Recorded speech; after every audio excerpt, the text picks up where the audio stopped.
Sahabat, jumpa kembali dalam program Ngulik Alkitab bersama saya pemandu percakapan Pendeta Santiani Manurung. Sahabat, program Ngulik Alkitab ini sebagai media sarana bagi kita untuk mendalami Alkitab dan melihat relevansinya bagi kehidupan kita sehari-hari. Pada episode kali ini kita mengulik Kisah Para Rasul pasal 9 ayat 19b sampai 31 dengan judul From Stranger to Brother. Dan untuk menolong kita bersama-sama mengulik bacaan ini telah hadir di studio Pendeta Yohanes ABS dari GKI Bintaro Utama. Salam jumpa Pendeta Yohanes, Pak Salam Pendeta. Jumpa Pendeta Santi. Iya. Terima kasih untuk kesediaan kembali di studio YKB dalam program Ngulik Alkitab ini. Sahabat, saya mengajak sahabat boleh berinteraksi di kolom komentar yang sudah tersedia. Baiklah Pak Pendeta, kita mulai saja. Sebelum mulai, kita mau berdoa. Silakan Pak Pendeta boleh memimpin dalam doa. Oke, baik. Sobat Ngulik, mari kita bersatu dalam doa. Kami bersyukur jikalau kami diberikan kesempatan untuk mendalami firman Tuhan, dan biarlah firman yang kami akan dalami bersama boleh menjadi suluh bagi langkah kami, inspirasi bagi kami untuk menghidupi kehidupan yang Tuhan anugerahkan. Biarlah Tuhan kami boleh membangun kehidupan sebagai sesama saudara, baik di tengah persekutuan maupun juga di dalam kehidupan bermasyarakat dan berumah tangga. Berkati setiap kami, hikmat Tuhan di dalam kuasa Roh Kudus-Nya bekerja di dalam dan di antara kami. Di dalam Kristus Yesus kami berdoa. Amin. Amin. Saya akan membaca Kisah Para Rasul pasal 9 ayat 19b sampai 31 dan silakan sahabat juga boleh membaca Alkitab yang sudah para sahabat siapkan. Lembaga Alkitab Indonesia memberi judul Saulus dalam lingkungan saudara-saudara. Saulus tinggal beberapa hari bersama-sama dengan murid-murid di Damsyik. Ketika itu juga ia memberitakan Yesus di rumah-rumah ibadat dan mengatakan bahwa Yesus adalah anak Allah. Semua orang yang mendengar hal itu heran dan berkata, "Bukankah dia ini yang di Yerusalem mau membinasakan barang siapa yang memanggil nama Yesus ini? Dan bukankah ia datang ke sini dengan maksud untuk menangkap dan membawa mereka ke hadapan imam-imam kepala?" Akan tetapi Saulus semakin besar pengaruhnya dan ia membingungkan orang-orang Yahudi yang tinggal di Damsyik, karena ia membuktikan bahwa Yesus adalah Mesias. Beberapa hari kemudian orang Yahudi merundingkan suatu rencana untuk membunuh Saulus. Tetapi maksud jahat itu diketahui oleh Saulus. Siang malam orang-orang Yahudi mengawal semua pintu gerbang kota supaya dapat membunuh dia. Sungguh pun demikian, pada suatu malam murid-muridnya mengambilnya dan menurunkannya dari atas tembok kota dalam sebuah keranjang. Setibanya di Yerusalem, Saulus mencoba menggabungkan diri kepada murid-murid. Tetapi semuanya takut kepadanya, karena mereka tidak dapat percaya bahwa ia juga seorang murid. Tetapi Barnabas menerima dia dan membawanya kepada rasul-rasul dan menceritakan kepada mereka bagaimana Saulus melihat Tuhan di tengah jalan dan bahwa Tuhan berbicara dengan dia dan bagaimana keberaniannya mengajar di Damsyik dalam nama Yesus.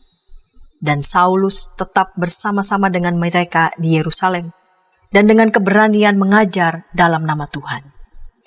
Ia juga berbicara dan bersoal jawab dengan orang-orang Yahudi yang berbahasa Yunani, tetapi mereka itu berusaha membunuh dia. Akan tetapi setelah hal itu diketahui oleh saudara-saudara anggota jemaat, mereka membawa dia ke Kaisarea dan dari situ membantu dia ke Tarsus. Selama beberapa waktu jemaat di seluruh Yudea, Galilea dan Samaria berada dalam keadaan damai. Jemaat itu dibangun dan hidup dalam takut akan Tuhan. Jumlahnya makin bertambah besar oleh pertolongan dan penghiburan Roh Kudus. Ya, Pak Pendeta, ini kita mengulik Kisah Para Rasul pasal 9 ayat 19b sampai 31 dan diberi judul From Stranger to Brother. Ya. Pada pasal sebelumnya, di ayat sebelumnya, Saulus semula ke Damsyik berbekal surat kuasa untuk memburu dan menangkap pengikut Kristus. Sudah siap datang dengan percayaan diri penuh, surat kuasa sudah di tangan. Namun ternyata perjalanan hidup karena dia berjumpa dengan kasih Tuhan yang semula menjadi tawanan lalu kemudian menjadi ditawan ya dalam tanda petik oleh cinta Kristus, menjadi berubah begitu. Dan ia tinggal bersama dengan di rumah begitu ya, pergi berjumpa dengan Ananias, dan di ayat 19b Saulus tinggal beberapa hari bersama-sama dengan murid-murid di Damsyik. Ya, betul. Ya. Lalu kemudian ia memberitakan Yesus di rumah-rumah ibadat dan mengatakan bahwa Yesus adalah Mesias Allah. Ini luar biasa ya, Pak Pendeta. Ini adalah babak baru begitu dari kehidupan Saulus yang baru setelah ia mengalami pertobatan. Ia tinggal bersama-sama dengan murid, lalu kemudian dia pergi ke sinagoga. Mengapa dia pergi ke sinagoga ya? Bekal macam apa yang ada dalam dirinya sehingga juga dengan penuh kepercayaan ia masuk ke sinagoga. Dia sadar betul kan dia akan berjumpa dengan siapa begitu. Ini seperti masuk ke lubang singa, ya, menghadirkan dirinya sendiri begitu ya si Saulus ini ya. Yeah. Oke, baik, sebenarnya memang babak baru kehidupan Saulus yang kita tahu nanti berubah namanya menjadi Paulus, ini menjadi sesuatu yang menarik karena Saulus ini kan seorang cendekiawan Yahudi, murid dari Rabi Gamaliel, dan dia ini adalah dari golongan Farisi, sehingga memang ini sangat militansi sekali dalam hal ajaran. Nah, tetapi menariknya adalah ketika dia ditawan, boleh dikatakan dia ditangkap oleh Kristus dan diubah. Di sini terjadi sebuah pertobatan yang menurut saya sendiri ketika mendalaminya, ini pertobatan yang sangat radikal. Dia tahu bahwa kedatangan awalnya adalah untuk membunuh, sekaligus juga untuk menggoyahkan kepercayaan dan keyakinan bahwa Yesus adalah Mesias. Ya. Nah, sekarang kebalik kan? Begitu ya. Jadi memang ini ada sebuah perubahan yang mengasingkan. Perubahan yang bagi kalangan Yahudi kala itu, ini apaan sih Paulus? Asing banget.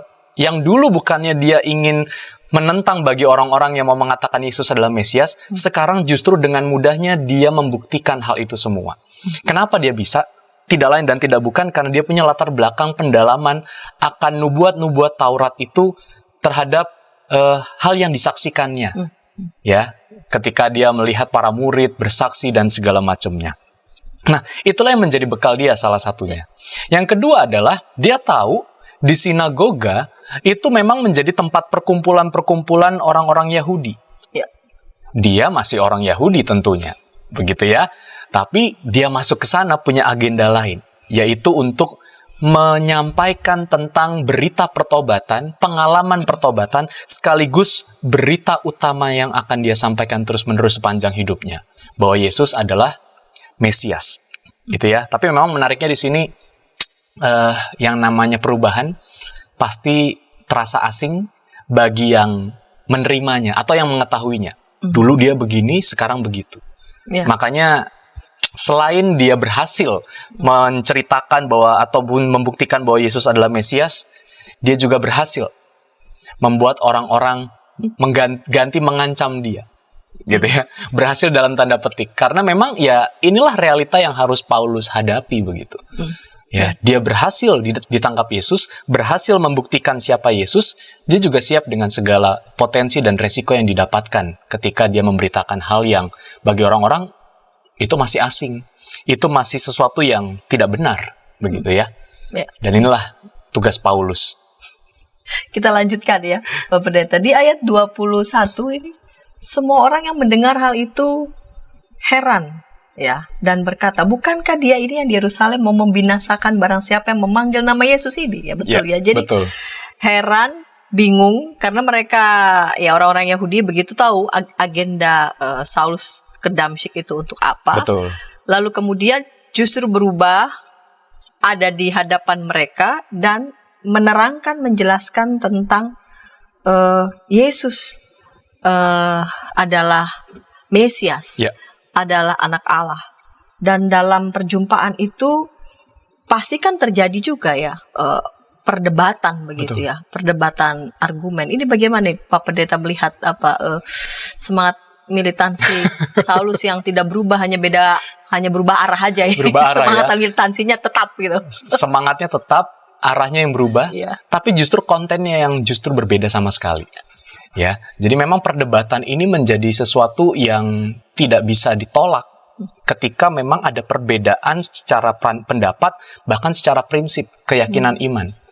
Dan itu menjadi sesuatu yang harus Paulus terima, karena ketika dia ditangkap oleh Yesus, babak kehidupan barunya adalah memberitakan siapa yang menangkap dia, yaitu Yesus Kristus. Dan hal itu ternyata sudah dia buktikan untuk hal pemberitaan tentang Kristus menjadi keutamaan Paulus yang dulu adalah cendekiawan Yahudi, sekarang menjadi Rasul Kristus, begitu ya. Dan ini menjadi paradoks, yang dulu dia sangat dihormati, yang sangat ditakuti karena kepiawaiannya, karena pengetahuan yang luar biasa, ya sekarang juga ditakuti karena keanehannya. Loh, kok memberitakan sesuatu yang dia ingkari pada waktu itu, sebelum dia bertobat. Dan maka dari itu, ya wajar sih ya, ketika ada perbedaan begitu dan orang yang tidak bisa menerima perbedaan karena ada sebuah perubahan, maka pasti akan berdebat, menjadi ancaman. Paulus yang dulu adalah teman, sekarang menjadi ancaman bagi komunitas Yahudi. Dan Paulus tahu bahwa komunitas Yahudi itu menjadi salah satu ladang yang harus digarapnya untuk memberitakan siapa Kristus. Jadi memang ya itu babak baru kehidupan Paulus sih setelah bertobat menurut saya. Iya, dan memang betul ya. Jadi pengaruh Saulus tetap tidak berubah begitu ya? Enggak berubah. Artinya ketika dia mengalami pertobatan, dia tidak mengganti arah atau mungkin melakukan apa begitu. Betul, yang lain. Ya. Nggak yang aneh-aneh ya. Ini justru malah dia berani untuk memberitakan tentang Yesus adalah anak Allah, yang semula justru dia ingkari, yang semula dia menekan gitu kan para pengikut Kristus agar mengingkari iman mereka. Betul. Gitu ya.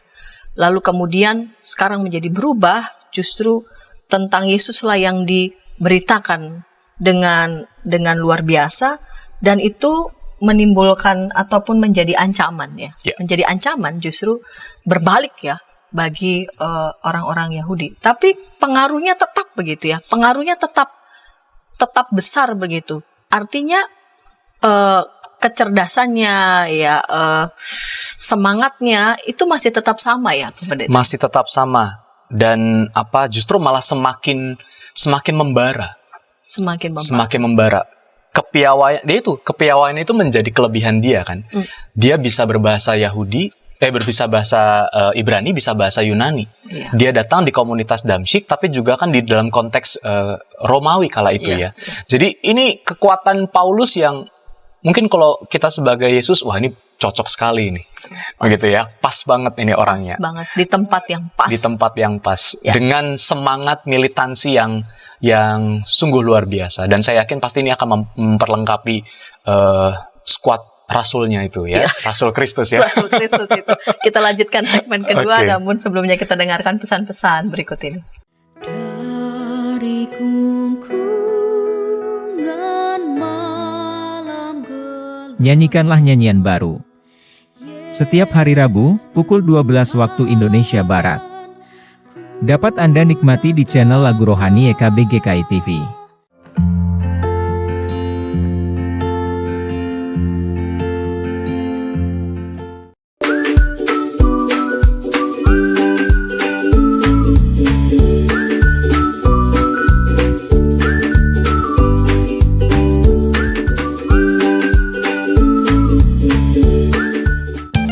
Sahabat, mari dukung pelayanan dan pekabaran Injil melalui YKB dengan membagikan link acara ini kepada sebanyak mungkin orang.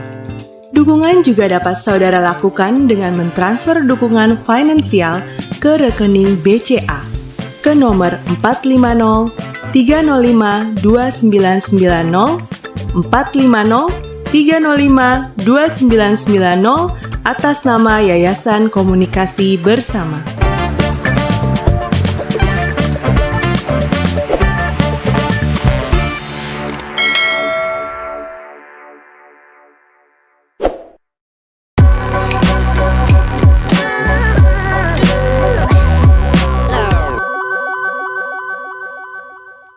Sahabat, senang masih bersama dengan kami dalam program Ngulik Alkitab. Pada episode kali ini kita mengulik Kisah Para Rasul pasal 9 ayat 19b sampai 31 dengan judul From Stranger to Brother bersama dengan Pendeta Yohanes ABS. Kita sudah tiba di segmen yang kedua. Mari sahabat boleh berkomentar di kolom komentar yang sudah tersedia, baik itu menyampaikan tanggapan maupun juga pertanyaan. Baik Pak Pendeta, kita lanjutkan ya. Oke, baik. Di segmen yang pertama, Pak Pendeta sudah menjelaskan begitu secara umum ya babak baru pertobatan Saulus dengan semangat militansi yang sama, namun berbeda arah dan konten yang diberitakan yang semula dia ingkari, yang semula hendak menggoyahkan iman pengikut Kristus, namun justru itulah yang diberitakan dengan semangat berkobar-kobar oleh Saulus, yaitu Yesus adalah anak Allah, Yesus adalah Mesias. Dan itu menimbulkan ancaman. Betul. Yang semula yang semula adalah kawan ya bagi sebagian komunitas Yahudi, lalu kemudian dia menjadi ancaman. Dan di ayat 23 betul ya, berapa hari kemudian orang-orang Yahudi merundingkan suatu rencana untuk membunuh Saulus. Ya, ini bagaimana nih komentar Pak Pendeta nih? Jadi ternyata ini yang semula teman, lalu kemudian kalau saya bacanya ini musuh bersama dan ini musuh besar ini. Justru targetnya yang berubah. Ini nih soalnya mungkin pikiran saya jangan sampai nanti dia yang akan memberikan pengaruh. Betul. Karena kan semula kan orang percaya betul karena pengaruhnya besar ya. Mengingkari Yesus adalah Mesias, tapi kemudian dia yang justru memberikan pengaruh besar. Apa mungkin karena mereka merasa takut nanti orang-orang ini nanti akan berubah dan ganti? Gimana komentar Pak Pendeta? Oke, baik. Ini menarik karena pengaruh yang besar dari seorang Saulus ini ternyata menjadi sesuatu yang dibaca oleh orang-orang Yahudi yang dulu sangat punya ekspektasi terhadap Saulus bisa menarik kembali mereka yang percaya pada Kristus kembali ke Yudaismenya, ke Yahudinya itu. Sekarang kan berubah. Sekarang tokoh utamanya itu menjadi pemimpin dalam tanda petik kelompok pengikut Kristus yang baru. Dan perubahan ini justru menjadikan orang-orang Yahudi gini, jangan-jangan bukan pengikut Kristus itu ditarik kembali lagi, malah kami yang ditarik ke sana. Gitu ya. Bukan hanya ditarik ke sana, ketika mereka mau berdebat, mereka nggak tahu apa-apa. Mereka mungkin kalah menjawab terhadap apa yang disampaikan oleh Saulus. Jadi memang ya cara paling cepat adalah menjadikan dia ancaman, sekaligus menjadikan dia sebagai musuh bersama, dan ujung-ujungnya kalau yang namanya musuh mendingan disikat sekalian.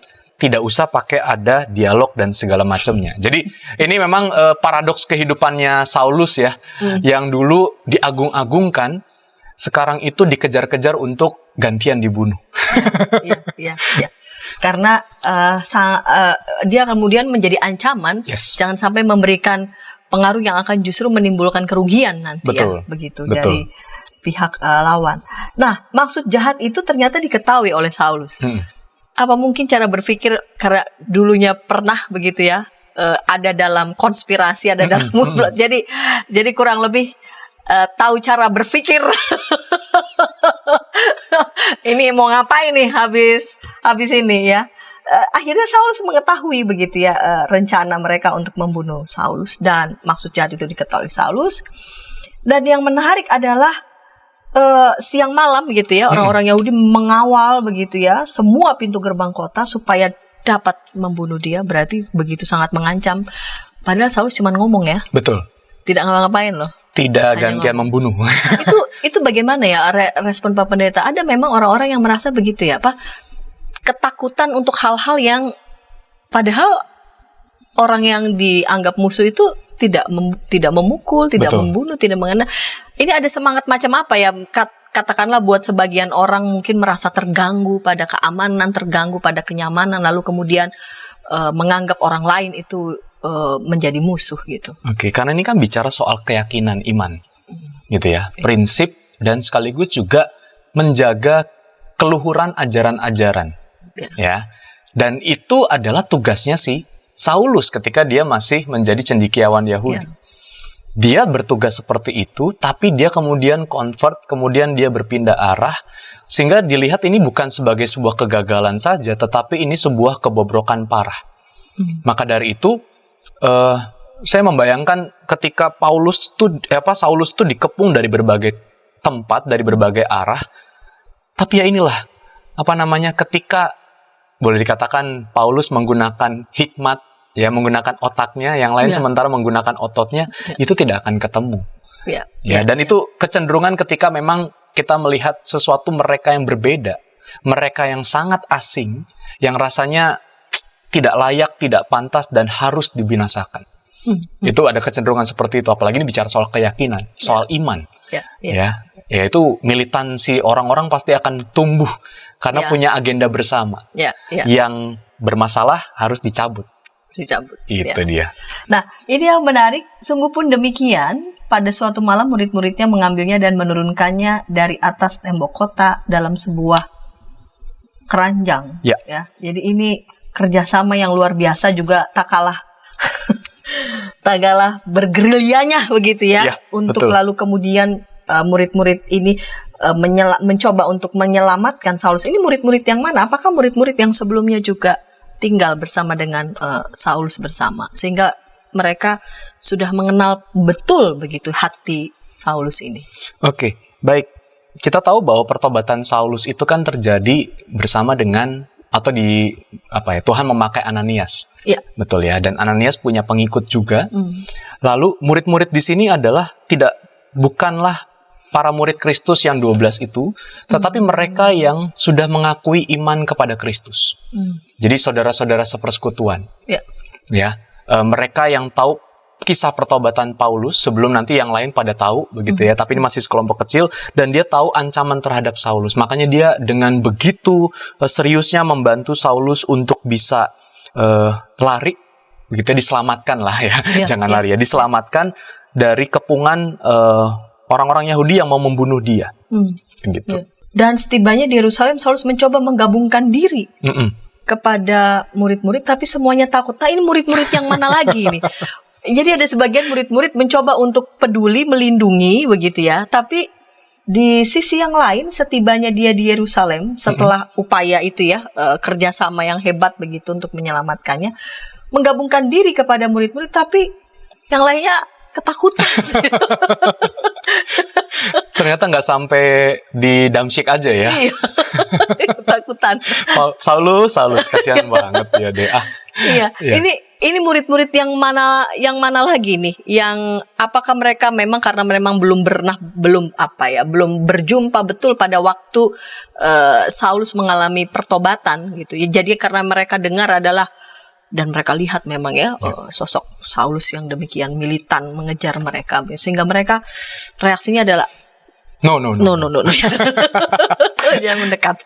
Ya, memang ini murid-murid yang berada di Yerusalem, komunitas Kristen, mereka yang telah convert, yang dibaptis, yang telah percaya pada Kristus, dan mereka hanya tahu tentang bagaimana bengisnya Saulus mengejar komunitas Kristen dan orang-orang Kristen. Dan mereka belum tahu tentang pertobatannya Saulus tentunya. Jadi yang satu diancam, ya dibunuh dia pada saat di Damsyik, walaupun ada para murid yang juga membantunya dengan harapan pindah ke Yerusalem, itu bisa mendapatkan perlindungan, tapi ternyata dianggap ancaman juga. Gitu ya. Jadi ini karena memang berita tentang pertobatan Paulus kan tidak serta-merta langsung seperti kalau zaman sekarang ada gosip semuanya pada tahu begitu ya. Tapi ini sebuah proses yang dengan sengaja itu harus demikian. Gitu ya, antara para murid yang ada di Damsyik dengan para murid yang ada di Yerusalem. Jadi posisi Saulus sih serba salah rasanya. Serba salah banget. Jadi ketika pada keyakinan bahwa Yesus adalah anak Allah, lalu kemudian menjadi musuh dari komunitas lamanya sebelumnya, lalu kemudian begitu masuk pada komunitas yang baru dianggap sebagai ancaman juga. Di sana sebagai ancaman, yang di sini pun dianggap sebagai ancaman. Di sana jadi orang asing, di sini juga jadi orang asing. Jadi orang asing begitu. Itu bagaimana ya Saulus tetap saya membayangkan betapa tidak mudah begitu kan ya jadi seperti tidak dipercaya begitu ya. Ini kalau tidak dia memiliki keteguhan dia bisa ambiar. Ditolak di tempat yang satu, di sini juga masih dalam penolakan gitu ya, proses jadi masih dalam penolakan. Proses pertobatan itu memang tidak mudah ya. Tidak mudah, betul. Apalagi dengan track record Saulus yang demikian memang menakutkan begitu. Tapi ya ini yang menarik ya. Ada nama yang disebutkan di sana ayat 27. Ya. Barnabas menerima dia dan membawanya kepada rasul-rasul dan menceritakan kepada mereka bagaimana Saulus melihat Tuhan di tengah jalan dan bahwa Tuhan berbicara dengan dia dan bagaimana keberaniannya mengajar di Damsyik dalam nama Yesus. Siapa Barnabas? Langsung di ayat 27 ini disebutkan begitu. Ya. Pasti ada maksud kan, tidak mungkin tidak betul. disebutkan. Ya, Barnabas di sini dia adalah Barnabas murid Kristus, gitu ya. Ya memang kalau dari ke-12 itu dia tidak terlalu populer, temasyur dan segala macamnya. Tapi justru melaluinya tindakan yang dia sampaikan kepada para murid yang menganggap Saulus ini menjadi orang asing, itulah jembatan yang membuat Saulus akhirnya bisa diterima. Barnabas ini tahu berita, mendengarkan tentang pertobatan si Saulus. Dan dia menyampaikan semua itu apa yang terjadi dalam diri Saulus kepada komunitas Kristen, murid-murid Kristus juga. Nah, justru tindakan dia inilah yang menurut saya ini menjadi sebuah tindakan yang melaluinya yang tadinya asing, gitu ya, dia bisa mulai diterima. Gitu ya, karena memang kan pertobatan itu tidak hanya sekadar di mulut ya. Tapi perlu ada orang juga yang menyaksikan bahwa ya benar dia sudah bertobat, begitu. Dan komunitas Kristen di sini akhirnya mereka menyadari bahwa yang ngomong ini bukan main-main, Barnabas sendiri. Berarti Barnabas dikenal sebagai figur yang seperti apa ya? Memainkan peran juga sebagai mediator berarti kan? Mediator, dan dia sekaligus adalah tokoh utama juga dalam kehidupan Kristen kan. Walaupun ya kita nanti akan baca lebih jauh lagi tentang kisah relasi Barnabas dan Saulus yang nggak oke-oke banget lah begitu ya. Tapi ini menjadi Barnabas ini seorang yang murid Kristus yang suaranya didengar begitu ya, dan dia punya akses kepada komunitas Kristen dan melaluinya lah kemudian si Saulus ini bisa diterima oleh komunitas Kristen itu. Berarti cukup sentral begitu ya, berpengaruh juga Barnabas bagi komunitas para murid di Yerusalem, sehingga kepiawaian Barnabas selain sebagai mediator yang baik, yang ulung begitu, tetapi juga berarti dikenal hatinya berarti. Betul. Ya. Dikenal hati, dan mungkin dia sosok yang disegani. Gitu ya, disegani dalam artian dihormati, keberadaan dan kehadirannya untuk bisa menjelaskan dan memimpin komunitas murid-murid Kristus yang juga baru mengenal Kristus, begitu ya. Jadi komunitas yang baru ini merasa yakin pada apa yang disampaikan begitu ya. Betul. Oleh Barnabas, dan karena itu Saulus tetap bersama-sama dengan mereka di Yerusalem dan dengan keberanian mengajar dalam nama Tuhan. Betul. Jadi melalui Barnabas lah akhirnya Saulus dapat dilihat begitu ya, konsistensinya begitu. Betul. Tetap berani mengajar dalam nama Tuhan. Tapi bukan berarti lalu kemudian selesai persoalan ya. Karena ini babak baru, lalu kemudian dinamika di sana sini ada, bagaimana respon yang lain begitu melihat Saulus. Kita lanjutkan segmen ketiga, namun sebelumnya kita dengarkan pesan-pesan berikut ini. Tanganku dipegang. Injil dalam Melodi. Setiap hari Kamis, pukul 12 waktu Indonesia Barat. Dapat Anda nikmati di channel Bedah Lagu YKB GKI TV.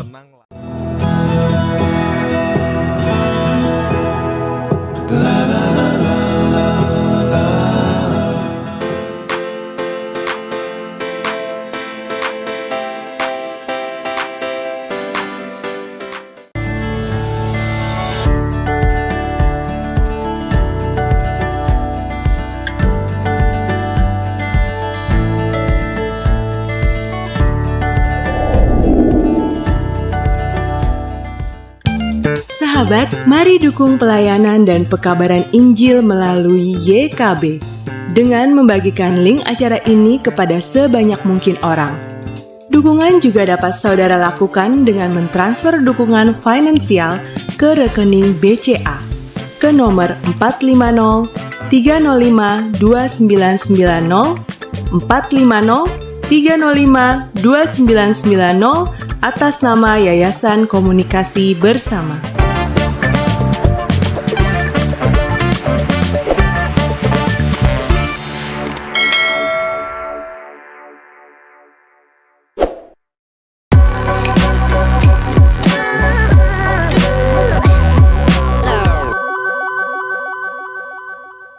Sahabat, senang masih bersama dengan kami dalam program Ngulik Alkitab. Pada episode kali ini kita mengulik Kisah Para Rasul pasal 9 ayat 19b sampai 31 dengan judul From Stranger to Brother. Saat ini kita tiba di segmen yang ketiga bersama dengan Pendeta Yohanes ABS sebagai narasumber kita dari GKI Bintaro Utama. Mari sahabat, saya mengajak kita menyampaikan pendapat ataupun pertanyaan di kolom komentar yang sudah tersedia. Kita lanjut ya, Oke, Pak baik. Pendeta. Di segmen yang ketiga nih, segmen yang terakhir. Saulus tetap bersama-sama dengan mereka di Yerusalem dan dengan keberanian mengajar dalam nama Tuhan. Ya, jadi Barnabas memang punya peran yang sangat menentukan begitu ya. Bagaimana Saulus lalu kemudian berkarya begitu dan kemudian diterima menjadi saudara sepersekutuan. Nah, ia juga berbicara dan bersoal jawab dengan orang-orang Yahudi yang berbahasa Yunani, tapi mereka itu berusaha membunuh dia. Jadi memang Saulus ini ya semangat militansinya begitu ya. Dan ternyata di ayat berikutnya dia ditolak juga begitu ya. Bahkan berusaha dibunuh ya oleh orang-orang Yahudi berbahasa Yunani. Ini mereka siapa lagi nih mereka ini? Ya, pertama-tama mari kita soroti memang Paulus ini kalau udah aman masih mencari tantangan atau ancaman begitu. Tapi memang itu adalah sebentuk komitmennya dia ketika Panggilan ditangkap dia, oleh Yesus ya, ketika dia punya misi yang dititipkan, yang dipesankan dan diutus oleh Kristus ketika dia dalam masa pertobatannya itu. Nah, siapa sih Yahudi Helenistik ini? Mereka adalah keturunan Yahudi, tetapi karena akar bahasa Ibraninya sudah tidak diturun alihkan dan hidup dalam kehidupan lingkungan Yunani, sehingga mereka identitasnya Yahudi, tetapi bahasanya bahasa Yunani, bahasa kesehariannya. Begitu. Nah, patut kita curigai kalau Paulus tahu mereka dan ya syukur kepada Allahnya karena dia bisa bahasa Yunani begitu ya. Ya itulah, dia menjadikan itu juga sebagai sebuah kesempatan.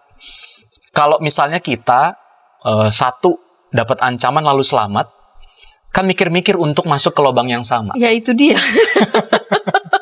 Nah, ini udah baik-baik aja begitu apa yang dilakukan justru malah masuk begitu ya, malah dengan semangat militansinya menceburkan diri menghadapi masalah begitu. Betul. Tapi ya itulah yang menjadi keunikannya Saulus ya, keunikan oleh karena pertobatannya dia. Dan komunitas Yahudi yang juga tahu siapa dia, tetapi memang mereka adalah orang-orang yang berbahasa Yunani, sama kok, sikap mereka sama. Bagi mereka Saulus ini ancaman, karena mereka tahu siapa Saulus. Gitu ya. Mereka tahu bahwa Saulus ini adalah orang golongan lingkaran bait Allah, lingkaran rabi, orang Farisi, dan tapi ternyata yang disampaikan itu sangat bertolak belakang dengan apa yang diajarkan dan diimani oleh orang-orang Yahudi. Begitu. Dan itu ditangkap juga sebagai ancaman begitu ancaman. Jadi memang penuh ancaman hidupnya Saulus walaupun sudah bertobat ya. Iya. Akan tetapi setelah hal itu diketahui oleh saudara-saudara anggota jemaat, mereka membawa dia ke Kaisarea dan dari situ membantu dia ke Tarsus gitu ya. Ini luar biasa nih, semangat sebagai saudara ya, satu persekutuan berusaha untuk tetap melindungi Saulus, bukan semata-mata soal melindungi sebatas pertemanan, perkawanan, namun mereka melihat mereka sebagai satu persekutuan ya di dalam Tuhan yang tetap setia untuk memberitakan Injil apapun begitu konsekuensinya. Bagaimana nih implementasinya dengan kehidupan kita sebagai gereja gitu. Oke, baik. Yang pertama adalah kita bisa melihat bagaimana kepedulian para pengikut Kristus yang bukan hanya peduli pada diri atau keselamatannya Saulus, tapi juga melihat potensi Saulus ketika dia bisa memberitakan Injil, dia bisa menyampaikan dan juga bisa pastinya membantu dalam pekabaran Injil. Penyelamatan dia ke tempat-tempat lain itu juga dilihat sebagai sebuah langkah untuk agar nama Kristus disampaikan di sana. Ya, jadi mereka peduli terhadap Saulus, tapi mereka peduli juga terhadap kebenaran imannya. Nah, implementasi yang paling nyata adalah bagaimana melindungi setiap pribadi dalam komunitas itu. Salah satunya melindungi Saulus untuk tidak dapat lagi ancaman pembunuhan. Begitu ya, karena dengan hadirnya Saulus, dengan hadirnya dia sebagai komunitas, sebagai member, sebagai brother, itu sangat memberikan kekuatan bagi komunitas itu untuk bertumbuh imannya, tapi sekaligus juga menyebarkan imannya. Ya, dan maka dari itu sosok seorang Saulus ini sangat patut untuk dilindungi, gitu ya. Jangan sampai karena ancaman, mengancam nyawa satu anak Tuhan, satu murid Kristus itu kemudian dibunuh, padahal dia sangat punya potensi untuk dan dipakai Tuhan melalui pesan pertobatannya itu untuk mengabarkan Injil. Jadi ini sebuah relasi yang tadinya asing begitu ya, walaupun dia asing sudah dikenalkan, dia sudah mengalami pertobatan. Nah, ini kekuatan komunitas untuk mempedulikan dan melindungi. Gitu ya. Jadi peran komunitas itu termasuk persekutuan gereja begitu ya. Betul. Kalau kita lihat pertama dari Barnabas begitu ya, lalu kemudian murid-murid yang lainnya dengan upaya yang demikian luar biasa begitu ya, bekerja sama untuk melindungi Saulus. Jadi kita sebagai bagian dari gereja Tuhan ini, kita juga punya peran yang sama begitu ya. Betul. Dan untuk peduli dan melindungi. Betul. Ya sama kayak itulah ya. Kita tahu saat ini juga ada salah satu aplikasi yang namanya Sama begitu. Nah, tapi juga yang mau perlu kita tekankan adalah sosok Barnabas atau apa yang juga tindakan Barnabas itu sangat penting juga dalam kehidupan gereja. Sadar atau tidak, gereja tuh banyak orang asing. Dan mungkin sebelum kita masuk ke sebuah komunitas gereja, kita ini orang asing. Dan mungkin kita bertemu dengan Barnabas masa kini yang menjumpai kita, melawat, mengunjungi, lalu memperkenalkan bagaimana komunitas gereja A, gereja B, komunitas persekutuan A, persekutuan B. Ya, jadi ini menjadi sesuatu yang sangat related banget sebenarnya untuk kita sebagai orang Kristen, karena mungkin kita pernah berada dalam keterasingan seperti Saulus, ya, yang dulu amburadul, bertobat. Ya. Bagi komunitas yang dulu amburadul bersama, kita orang asing, tapi kemudian diterima di komunitas baru, yang walaupun mereka ngerasa, ini kok orang jahat bertobat, gitu ya. Itu kan menjadi sebuah realitas gereja. Ya, nah menurut saya ini menjadi sesuatu yang menarik karena sikap Barnabas, komunitas murid, menanggapi pertobatan seorang yang dulunya adalah membunuh atau pembunuh orang-orang Kristen, ini menjadi sebuah inspirasi bagi kita untuk membangun kehidupan persekutuan.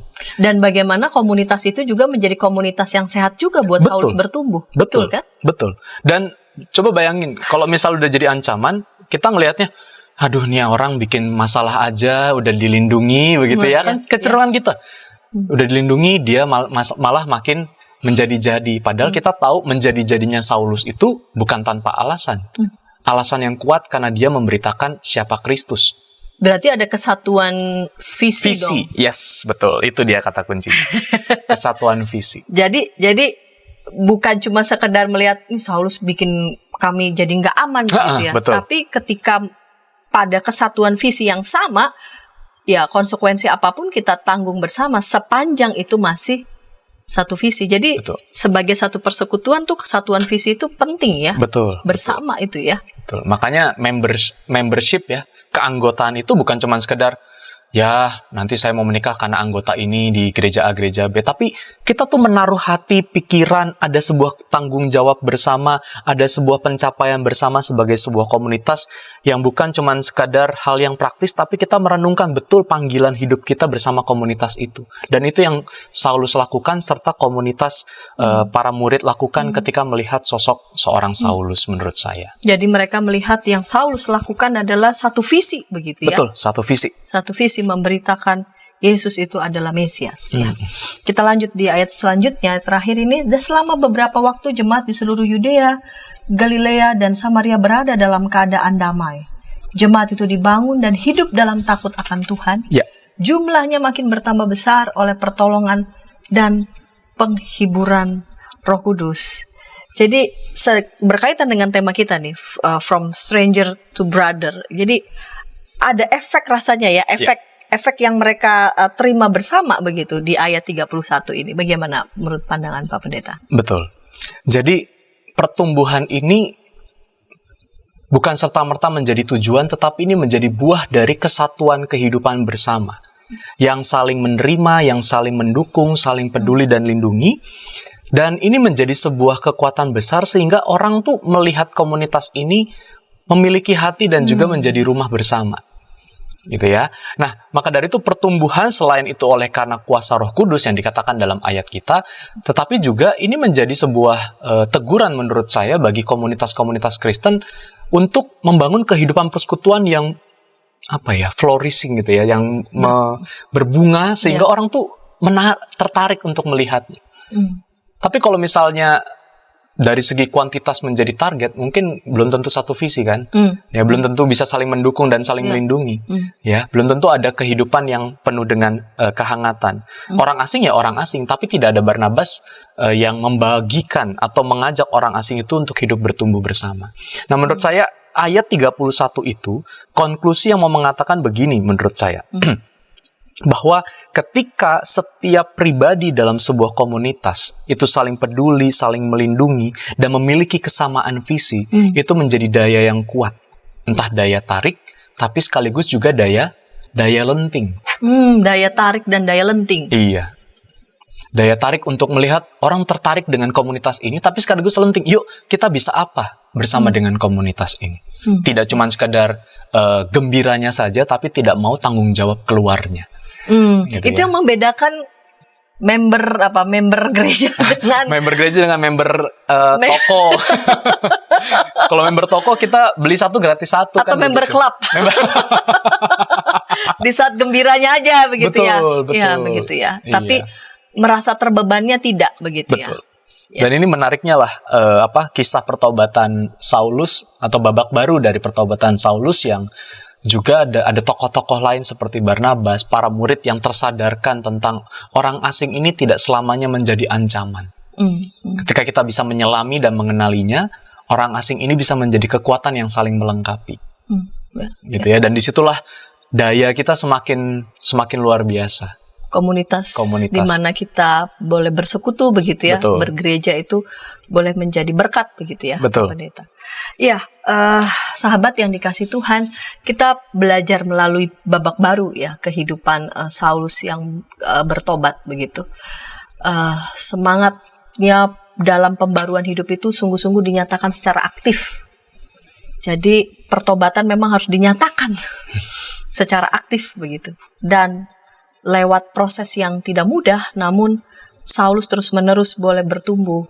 Bertumbuh ternyata juga dalam komunitas yang bertumbuh, yang sehat begitu. Bagaimana Barnabas memainkan peran sebagai bagian dari persekutuan, menjadi mediator, menjadi jembatan penghubung bagi murid-murid yang lain, bagi komunitas yang lain, agar juga boleh memberikan ruang ya bagi Saulus untuk juga belajar dan bertumbuh di dalam imannya, dan melihat bagaimana komunitas ini menjadi komunitas yang satu visi, satu visi untuk menyampaikan, menyebarkan, mengajarkan Yesus itu adalah Mesias. Ketika kita bagian dari gereja, para sahabat, biarlah kita juga boleh saling peduli satu dengan yang lain, saling melindungi satu dengan yang lain, boleh merasa terbeban untuk melakukan tugas dan panggilan, dan biarlah lewat komunitas kita dimanapun kita boleh bergereja, biarlah komunitas kita menjadi komunitas di mana setiap orang merasa tertarik begitu ya, melihat komunitas kita, karena di komunitas kita menghidupi sungguh-sungguh semangat persekutuan yang sehat di dalam Tuhan. Sahabat, ketika tayangan ini boleh menjadi berkat bagi sahabat dimanapun berada, sahabat bisa membagikannya kepada sebanyak mungkin orang dan boleh menekan tombol like maupun subscribe sehingga boleh mendapatkan update tayangan terkini dari YKB GKI TV. Sebelum kita mengakhiri acara ini, kita mau berdoa. Mari silakan Pak Pendeta boleh menutup dalam doa. Baik, mari kita bersatu dalam doa. Tuhan, hari ini kami sungguh bersyukur jikalau firman-Mu yang boleh kami dalami bersama justru menginspirasi bagi kami untuk menghidupi semangat persekutuan yang saling melindungi, yang saling peduli. Mungkin kami pernah menjadi orang asing awalnya ketika masuk dalam sebuah komunitas tertentu. Tapi kami percaya di dalam dan bersama Kristus, keterasingan itu diubah menjadi persahabatan persaudaraan. Kami percaya Tuhan bahwa setiap kami punya pengalaman cerita-cerita masa lalu layaknya Saulus. Namun oleh karena Kristus yang memperjumpakan diri terhadap Saulus, membuatnya bertobat, bahkan mengubahnya dari yang mengancam justru menjadi kawan sekerja Allah. Kami percaya kami pun juga dapat diubahkan demikian ketika kami membuka diri dan kami percaya kuasa Roh Kudus-Mu bekerja untuk kami. Tuhan, mampukan kami untuk juga bisa menerima orang asing yang ada di sekitar kami, menyelaminya, mengenalinya, dan juga menerimanya dengan segala kelebihan dan keterbatasannya.